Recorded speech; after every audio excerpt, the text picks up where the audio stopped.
La Corte Constitucional acaba de decir que no admite una demanda que presentó el exministro de Justicia del gobierno de Juan Manuel Santos, Yesid Reyes.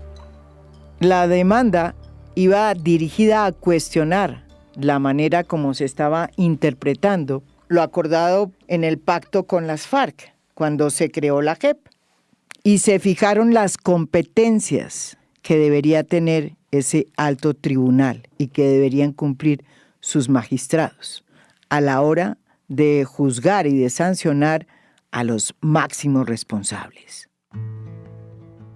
Aunque la demanda no fue aceptada, el debate que planteó sigue sobre la mesa y tiene que ver con un tema grueso.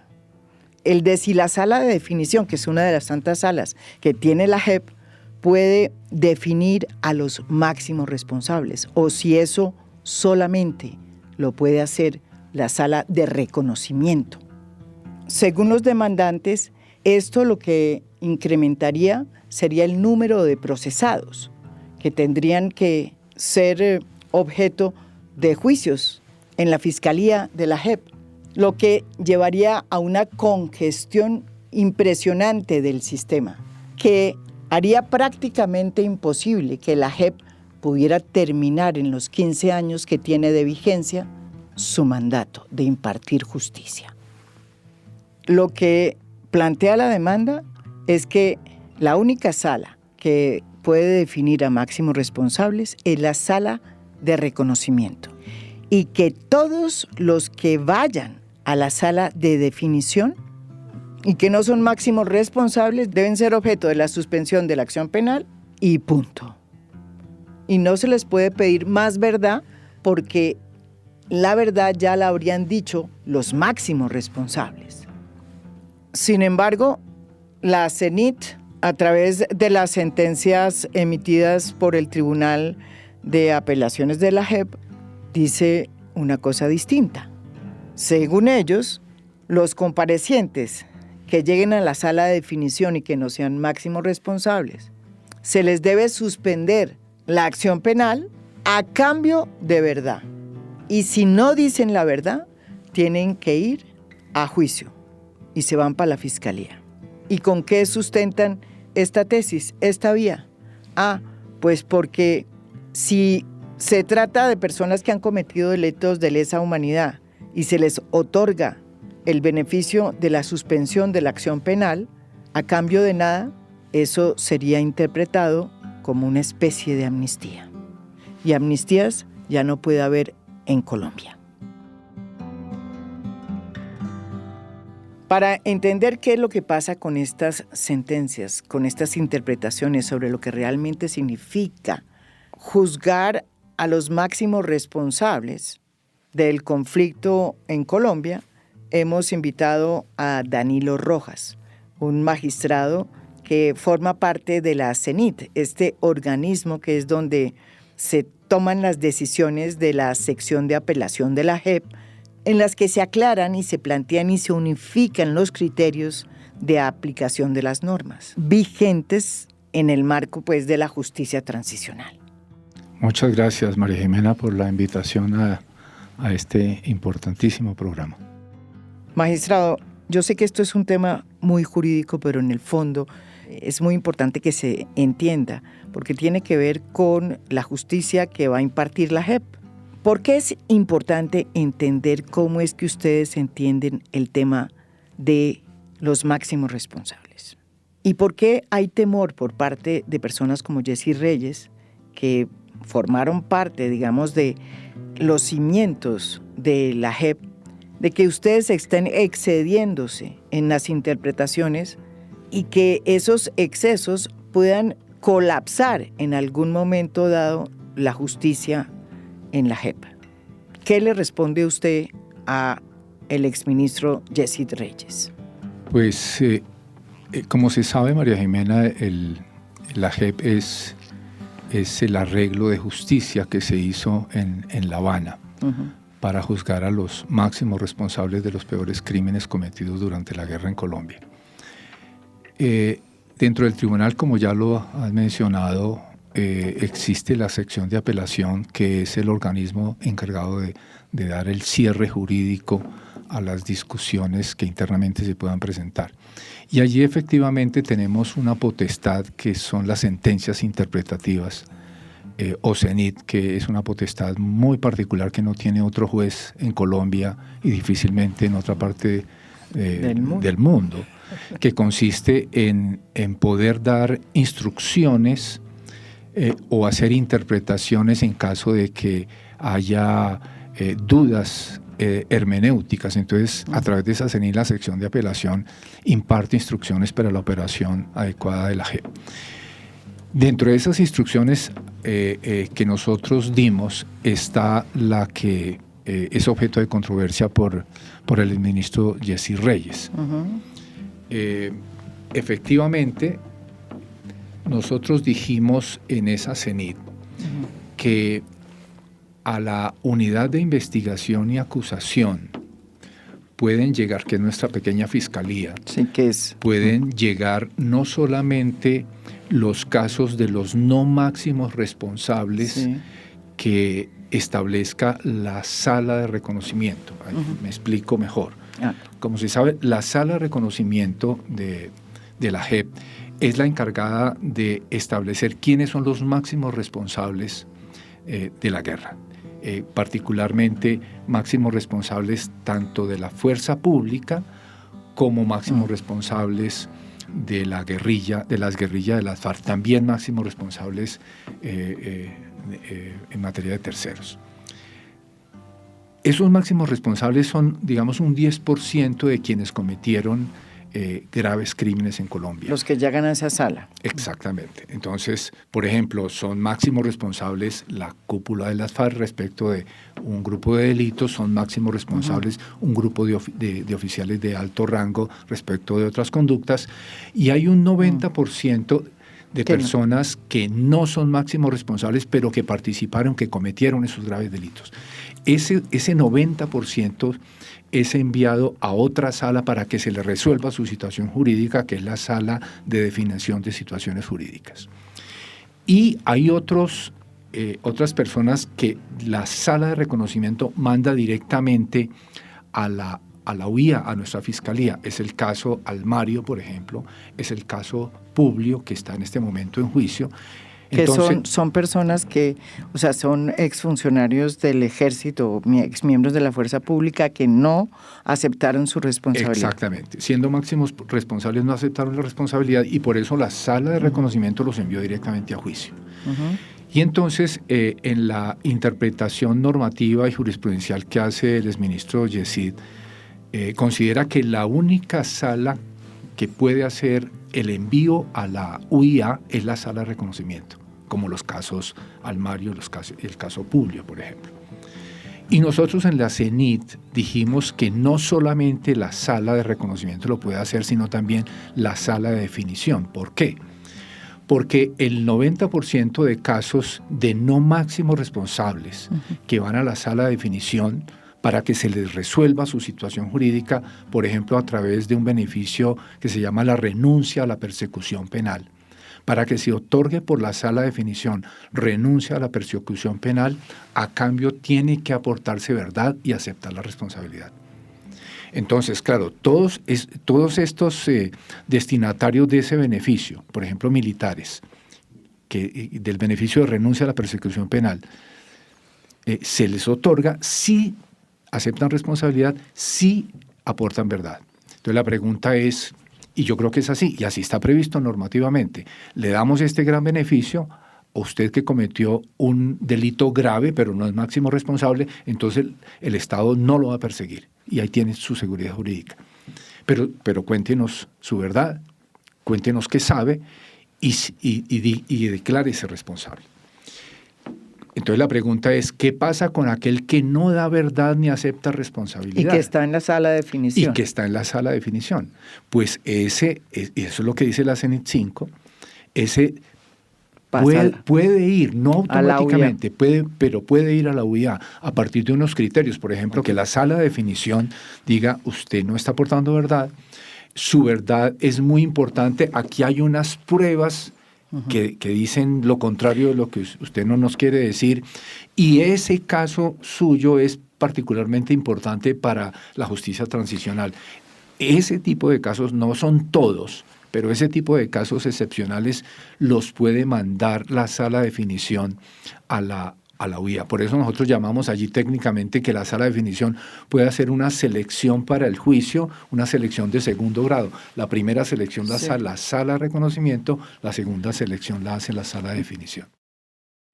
Pero, magistrado, uno de los argumentos que hay precisamente para cuestionar esta decisión de ustedes es que si hay mucho más gente que empieza a ser procesada y que tiene que esperar a un juicio, eso no va a demorar la justicia en la JEP. Eso no va a devolvernos a las épocas de lo que nos sucedió con Justicia y Paz. Eso es cierto. Yo creo que ese es el reto que tiene, uno de los retos más importantes que tiene la JEP en estos 2 años en particular, y es lograr, digamos, el máximo resultado posible en el menor tiempo previsto, en el menor tiempo posible también. Yo creo que el tiempo previsto para los juicios por parte de los envíos que haga la sala de definición de los no máximos responsables no va a alterarse en el tiempo porque son muy pocos. Creo que lo que llamamos nosotros técnicamente allí el principio de temporalidad está mucho más comprometido en relación con los macrocasos nuevos. Yeah. Yo creo que los macrocasos iniciales, que fueron los primeros 7 macrocasos, van en un buen suceso en el tiempo, pero yo creo que los macrocasos nuevos, los últimos 4, que tienen que ver con FARC, con fuerza pública, violencia sexual y de género, van a ser los casos en donde mayor esfuerzo tiene que concentrarse, pero no es un problema de los juicios. Recuerden que... O sea, que no es un problema de la CENIT. No es un problema de la CENIT, es un problema, digamos, estructural que tiene en este momento la JEP y particularmente la sala de reconocimiento en relación con los macrocasos. Yo creo que el máximo esfuerzo que tiene que hacer la JEP en estos 2 años es en esos macrocasos. Los otros casos de la sala de definición van a ser excepcionales los que vayan a hacer a la UIA. Magistrado, ¿cuáles son los argumentos contundentes con los que usted le puede decir a Jessy Reyes, mire, eso que usted dice que va a pasar, no va a pasar porque nosotros vamos a hacer esto y esto? Yo estoy seguro que con las precisiones que haga el ministro Yesid a la Corte admita el caso, y ojalá que así sea, porque allí la Corte nos puede ayudar, ¿no es verdad? Muchísimo para claridad de él, de nosotros y del país mismo.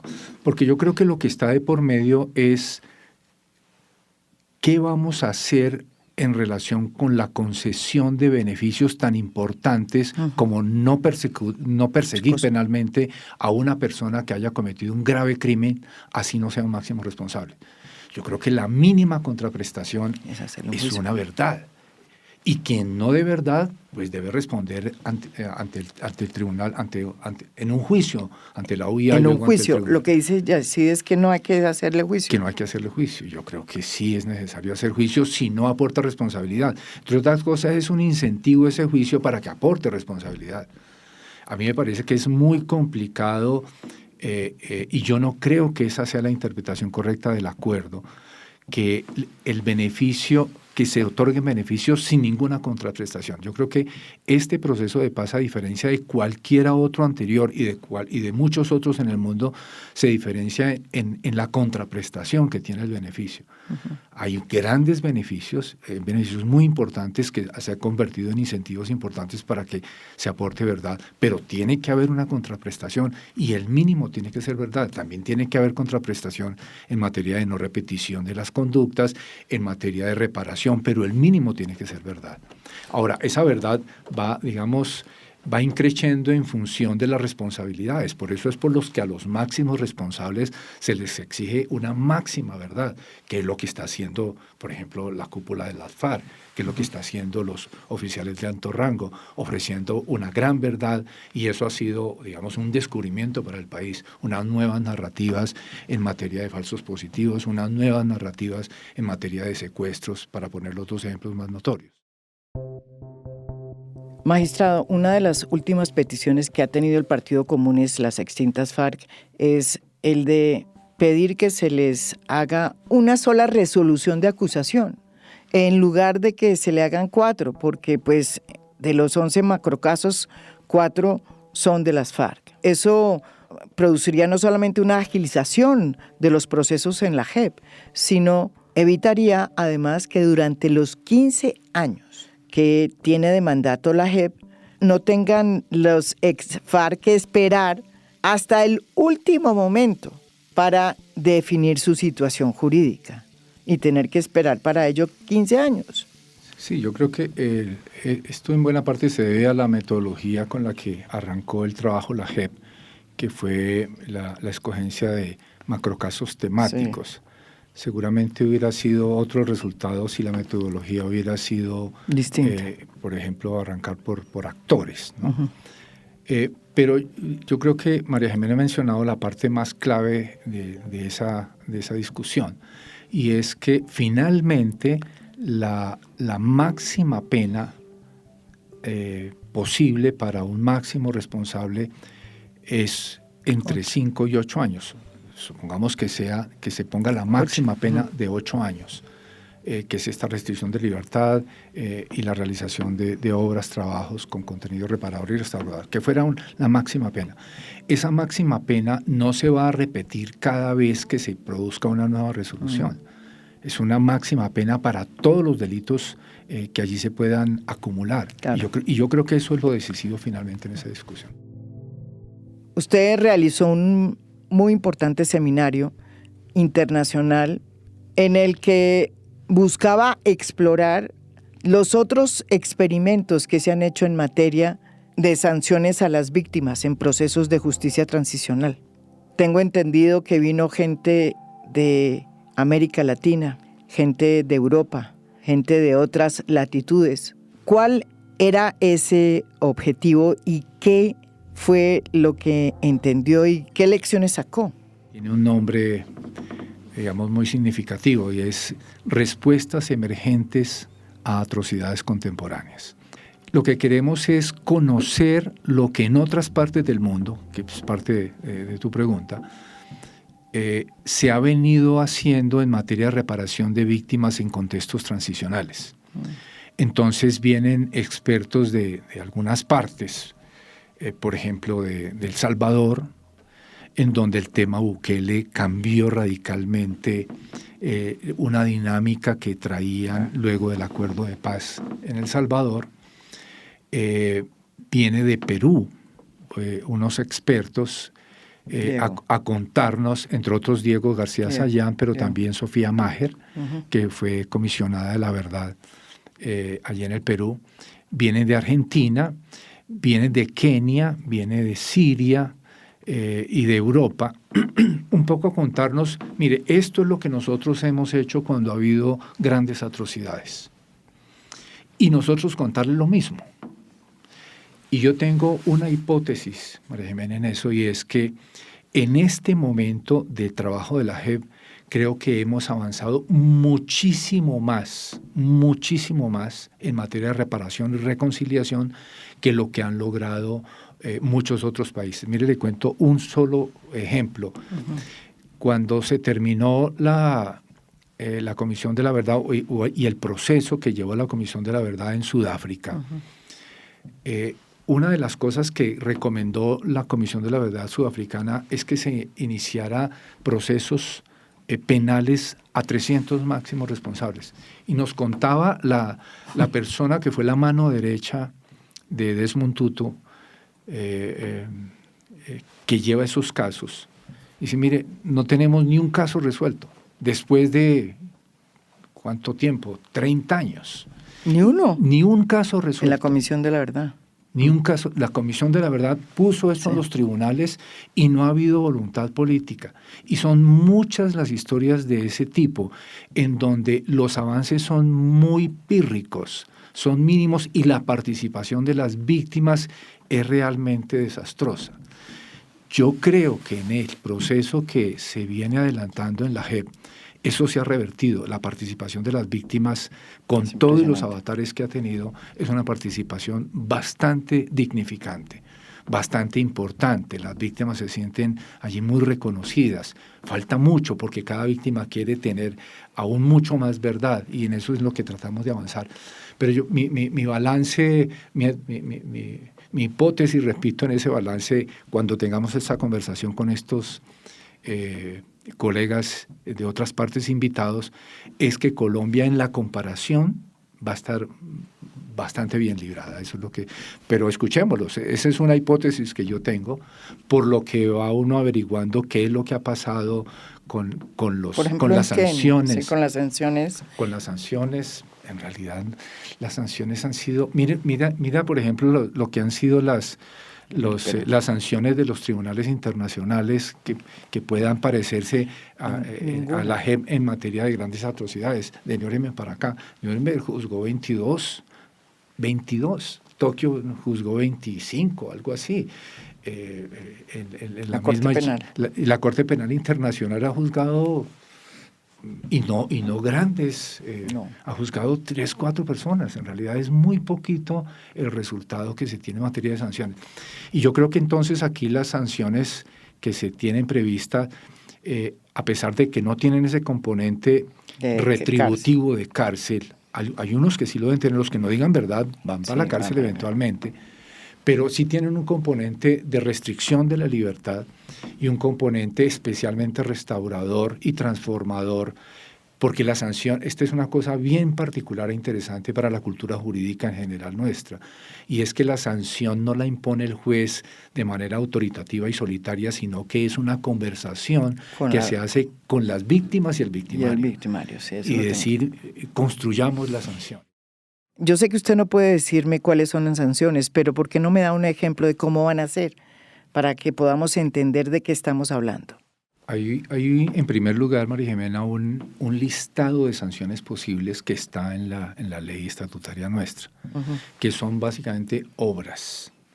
Obras Públicas, que van desde acueductos, alcantarillados. Pero, por ejemplo, en el caso concreto de un militar, a mí se me ocurre que una sanción pertinente, idónea, en todo caso de acuerdo con la víctima. Siempre es la víctima la que marca allí, digamos, la quiesencia para esa sanción. Una sanción típica, que es uno de los ejemplos que se está haciendo en la JEP de manera avanzada, es el desminado. Muchas zonas del país, como sabes, fueron minadas tanto por el ejército como por la guerrilla. Y digamos, el conocimiento de los militares de esas zonas, con la ayuda de todas estas batallones destacados con ocasión de la Convención de Ottawa sobre minas antipersona. Que Colombia firmó. Yo creo que hacen una gran contribución a la paz territorial. Y eso es un trabajo dificilísimo y peligrosísimo. Ese tipo de sanciones, pero también, por ejemplo, yo creo que las orientaciones que un alto oficial pueda dar en la formación de los nuevos oficiales en materia de derechos humanos. Yo creo que eso, o sea, un alto oficial que ha reconocido la comisión de estos graves crímenes en escuelas de formación de oficiales y suboficiales, yo creo que es muy importante por el peso que tiene, digamos, el personaje, por así decir. No es un profesor cualquiera, sino alguien que dice, mire, esto no se debía hacer, y explicar por qué. Y el mismo hecho de tener que pasar después de mucho tiempo en la fuerza pública, con una noción de honor importante, tener que decirlo ante sus propios pares, por así decir, de manera genuina, no estratégica, yo creo que eso es un reconocimiento bastante importante. Sin perjuicio de los detalles mismos que pueda tener la situación concreta con una víctima, en materia de desaparición o en materia de falso positivo. Estos actos de perdón no son cualquier cosa tampoco. Yo creo que eso es un acto claro. de honor también que hace un militar frente a la madre de una víctima, por ejemplo, de un falso positivo. Y en el caso de las FARC. En el caso de las FARC lo mismo. Yo creo que las FARC, el mismo ejemplo que he puesto de la educación en las tropas, eso no es nada fácil que, por ejemplo, la cúpula de las FARC tenga que enfrentar su tropa para decirle, mire, nosotros hicimos todo esto, es importante que eso no se vuelva a hacer. Yo creo que hay un papel pedagógico importante. Pero también el tema de desminado, ocurre lo mismo. Se está haciendo un ejercicio precisamente en Dabeiba, y en esa zona que se llama Horizontes Seguros, en donde están trabajando a la limón, como se dice, en la suerte torera, víctimas y victimarios. Y yo creo que eso es un ejercicio no solamente de cumplimiento de sanción, sino de reconciliación. Hay un tema de reconciliación que yo creo que estos trabajos mutuos están rindiendo frutos en ese sentido. Pero yo insistiría en algo importante, María Jimena, y es que las sanciones de alguna manera ya se están haciendo. ¿Cómo está previsto que los trabajos, obras, acciones con contenido reparador y restaurador se puedan ir haciendo, no necesariamente esperar una sentencia. Es cierto, yo conozco varios casos que se están sucediendo. Entonces, a veces se está generando una expectativa muy grande de que falta la sanción, esperemos la sanción, pero la sanción ya se está ejecutando. En muchos casos, esa sanción lo que va es, en muchos casos, no en todos, es avalar una sanción que ya se viene ejecutando. Entonces yo creo que eso es una lectura que también hay que empezar, digamos, a dar a conocer. La sanción no es solamente el acto formal escrito de un juez.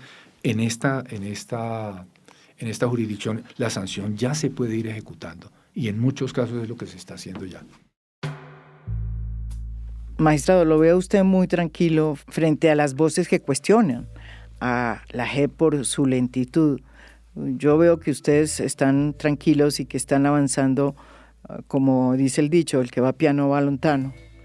Hay un dicho, María Jimena, que creo que viene al caso, y es que el derecho es la ralentización de la política. Y eso, digamos, se comprueba cada vez más. La velocidad con la que finalmente se hizo el Pacto de La Habana pasó al Congreso y empieza a jugar el Estado de Derecho. Entonces las normas, la aprobación, luego la Corte y luego la aplicación por parte nuestra. Y cuando uno entra en la minucia probatoria, en los procedimientos, eso es inevitable. Nosotros luchamos todos los días contra eso. Una de las funciones que tiene la sección de apelación con esa CENIT precisamente es tratar de agilizar esos procedimientos. Pero esa es la lucha diaria. Nosotros aspiramos poder cumplir en el tiempo que se nos fue asignado para el juzgamiento, para la investigación, juzgamiento y sanción de los máximos responsables y la seguridad jurídica de los no máximos responsables, cumplir, María Jimena. Ese es el gran reto que tenemos. ¿Por qué no nos cuenta qué es la CENIT? Porque la CENIT yo creo que es uno de los órganos más desconocidos de la JEP.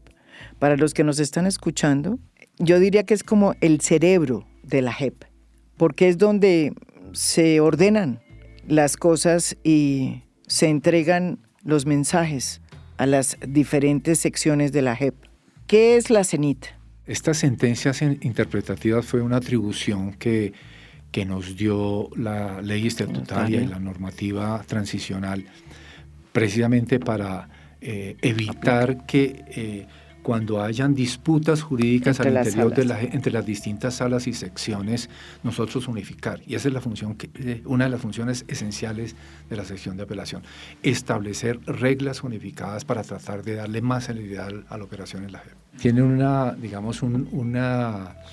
una calificación muy especial que le dio la Corte. La Corte, por ejemplo, dijo que respecto de la CENIT no es posible la tutela, no procede tutela contra la CENIT. Por eso es por lo que el exministro Jessy Reyes apeló lo que, en vez de poner una tutela, lo que hizo fue demandar en constitucionalidad, por inconstitucional, una interpretación de esa CENIT. O sea, tiene un rasgo de sentencia de corte constitucional. Sí. Porque tiene un carácter abstracto. La CENIT no resuelve asuntos concretos, da reglas hermenéuticas en relación con asuntos. ¿Y quiénes integran la CENIT, además? La sección de apelación está integrada por el magistrado Eduardo Cifuentes, que fue también integrante y presidente de la Corte Constitucional, por el magistrado Rodolfo Arango, un filósofo, abogado, profesor de los Andes, por Patricia Linares Prieto, que fue pues la primera presidenta de la JEP y con una gran trayectoria en materia de derechos humanos, y por Sandra Gamboa, que es otra colega que viene, defensora de derechos humanos, que viene de las organizaciones defensoras de derechos humanos. Y bueno, lo que yo puedo aportar por la experiencia. Yo por eso digo que la CENIT y la sección de apelación de la JEP es casi como el cerebro del alto tribunal, sin desmedro de todo lo que hacen y lo que están realizando de manera impresionante todos los demás magistrados de la JEP. Sí, a nosotros nos llegan todos los casos en apelación, todos son todos. Entonces tenemos de toda la JEP, tanto de la sala de reconocimiento, de la sala de definición, de la sala de amnistía, de estas sanciones que se están esperando por parte de las secciones de primera instancia. También nos van a llegar en apelación seguramente. Y allí eso nos permite tener, digamos, un panorama completo de la operación de la JEP, lo que no pueden tenerlo por razones del oficio. Los que están en las diferentes... Cada una de las salas y secciones. Claro. Sí, es la cabeza. Ese es como técnicamente lo llamamos el órgano de cierre de la jurisdicción. Y para que nos entiendan, fue precisamente contra este organismo, que es el que modula o unifica las discusiones jurídicas de la JEP, que se han presentado algunas demandas en la Corte Constitucional, demandas que todavía no han sido admitidas.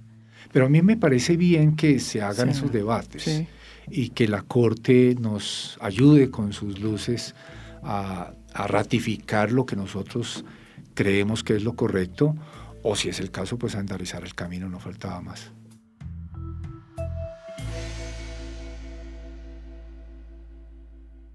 Esto es A Fondo. Mi nombre es María Jimena Duzán.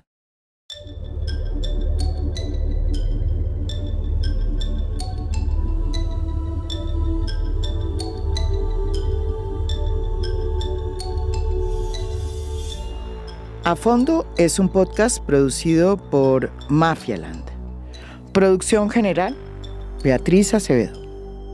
Producción de audio, Daniel Chávez Mora.